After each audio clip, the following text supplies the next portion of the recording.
decision whether we should let the child be born or not born.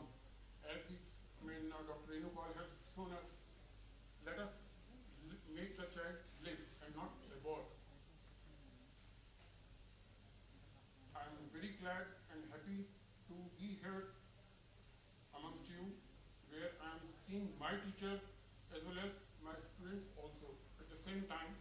It happens very rarely, but it is always a pleasant feeling when you are speaking something in front of your teacher as well as is homeopathy ensures health safely is the real slogan which we want to propagate as a homeopath. And when Government of India has declared in its national health program for homeopathy, that is yet to be born or which have been born, there have been cases that a woman has got threatened abortion after taking certain medication. Today I will restrict myself to a particular topic of hypertension. Can we have the next slide, please?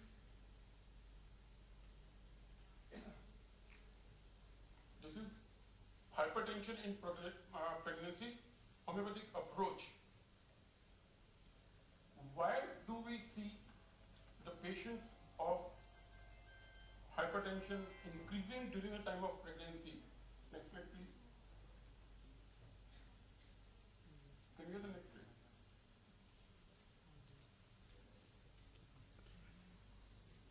Next slide. Normal blood pressure develop an increase in the blood pressure, which is 140 by 90 mm of mercury during the time of pregnancy. The cause is not known, and since it can cause complications to the mother as well as the fetus, prevention is the best cure, as it is widely known, and homeopathy is being vouched and taken for this. Regular checkup in antenatal care is a must during pregnancy so that the problem can be detected and treated at its early stages. Next. I would like to congratulate Dr. Kaushik that he has picked up a topic of antenatal care today for the seminar theme. Reason being, again, this is one of the most important things where we can give the medication to the mother as well as the child, which is about to become a part of our society. And there have been cases like we saw in the cases of Dr. Renupal, miasmatic backgrounds, which has been there, it has been known into the family, and I have seen in my clinical LP, hemolytic anemia with elevated liver enzymes and low platelet count. So this condition, we do come across when a woman is pregnant and she is running around a second trimester. As this is a pathological condition which we see in hypertension, what happens to the heart, high blood pressure is, you get the blood and vessels, and who are the subjects or who are the women who are at high risk to get the hypertension during pregnancy? Young mothers under the age of 17 or older mothers age of 35 and above during the first pregnancy. Though Indian government has made a law of marriageable age is 18, but unfortunately this has not been practiced as it has been told. In quite a good number of states, there are early age marriages are practiced and happening, and nowadays you are watching a serial also called Balika Vadhu in the TV, where we are being shown number of problems which a young girl or young woman faces if she is being married to an early age. Early marriage means early motherhood. Early motherhood means there are other things which have been leading to a lot of problems. Mothers with a history of high blood pressure or family history of hypertension. As we know that hypertension is runs into the family, and quite a good number of cases have been seen that either the mother of the woman has been hypertensive or the father has been hypertensive or both of the parents have been hypertensive. She lands up into a probable zone that she might be also having hypertension, provided she fills under other criteria also. Women who are carrying more than one baby, like they are twins or triplets, women who are overweight or smoke, whether before or during their pregnancy. Now, in the modern day scenario, smoking was considered as a condition of highly anemic situation, warns for not to go in for conception at that time. Because we say that, a healthy mother gives a healthy child, and healthy child would, definitely produce a healthy nation. And other do's and don'ts. If the patient has not been advised and she carries on, she would always be developing a chances of risk for leading maternal renal failure, breathing problems, stroke or seizure, and as well as into the child, intrauterine growth restriction, UGR, and oxygen complications, and premature baby. Next. Now this is a pathophysiology of the hypertension developing to preeclampsia. Next. Chronic hypertension. In pregnancy, this high blood pressure is caused by a condition. A woman who has not regularly visited a doctor gets her antenatal checkup or as a prenatal care. This is quite a good number of times. It is the accidental finding for that woman that she has been hypertensive. Because in our society, up till now, unfortunately, we have become health conscious to some extent, but not up to the level that every woman is going to a regular checkup, a medical checkup, barring those conditions where nowadays women are being subjected to get a normal blood pressure despite of delivering the child. Whereas if it is a gestational hypertension, the woman is likely to get to the normal blood pressure after 12 weeks of the delivering of the child. Same cases, kind of things we happen to see in case of diabetes. When we call it the gestational diabetes, the woman has never been diabetic before she conceived, and suddenly she finds during the time of pregnancy, she found out that she's diabetic, abnormal liver enzymes, and IUGR. Again, what we call it the intrauterine growth restriction, where the fetus restriction has been observed. Next.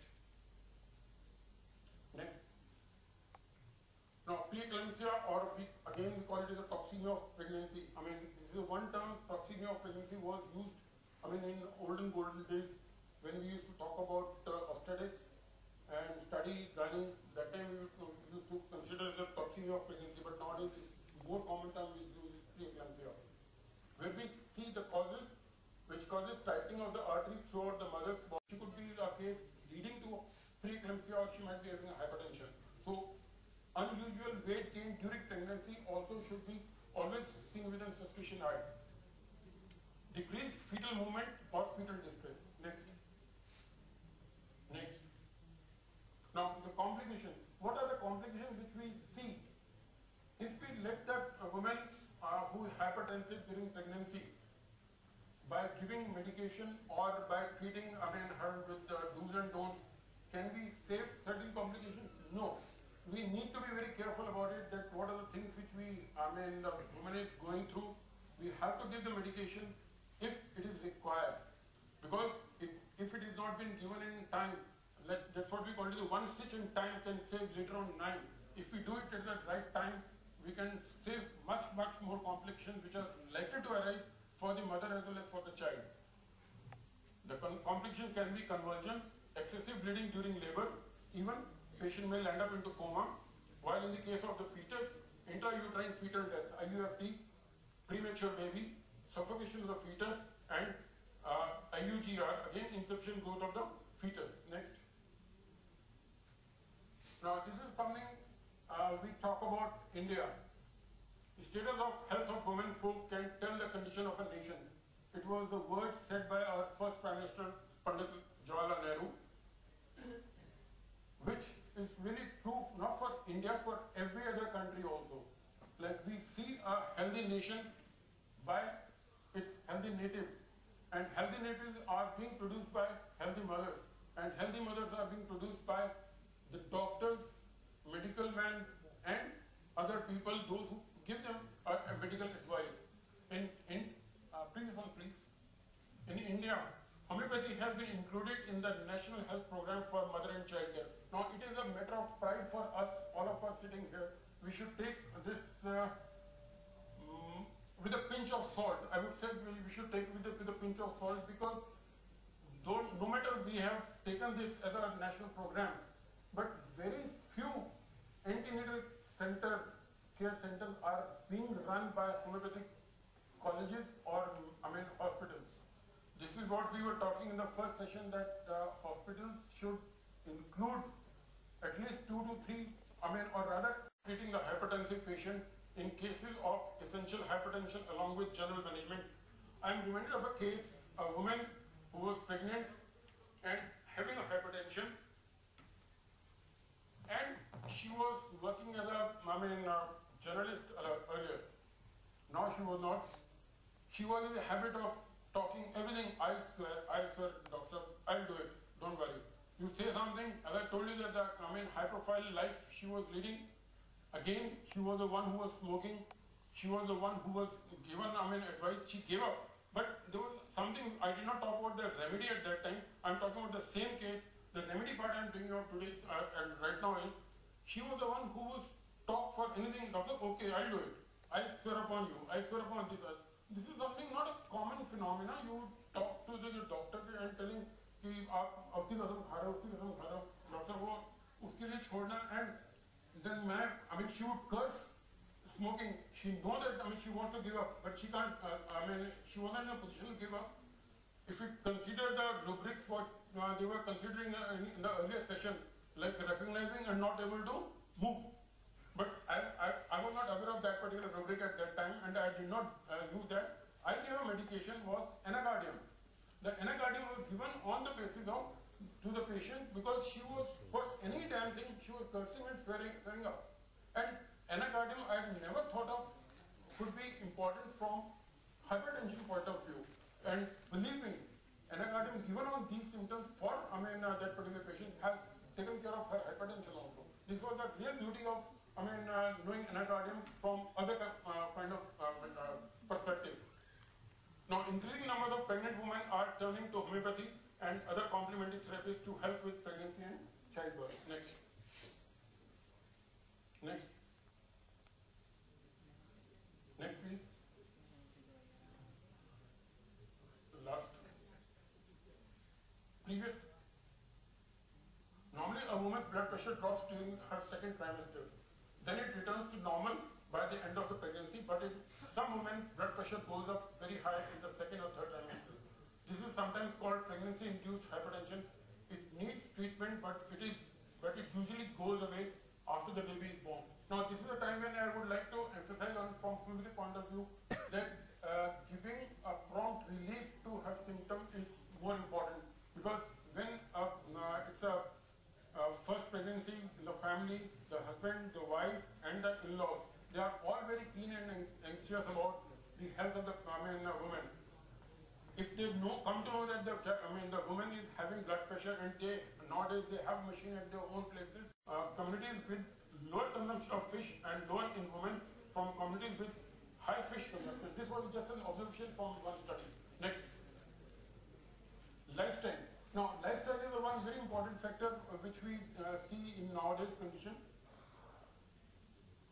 Nowadays condition we need to see, because very often as a hypertension, as diabetes and other obesity problems, they are also associated with lifestyle disorders.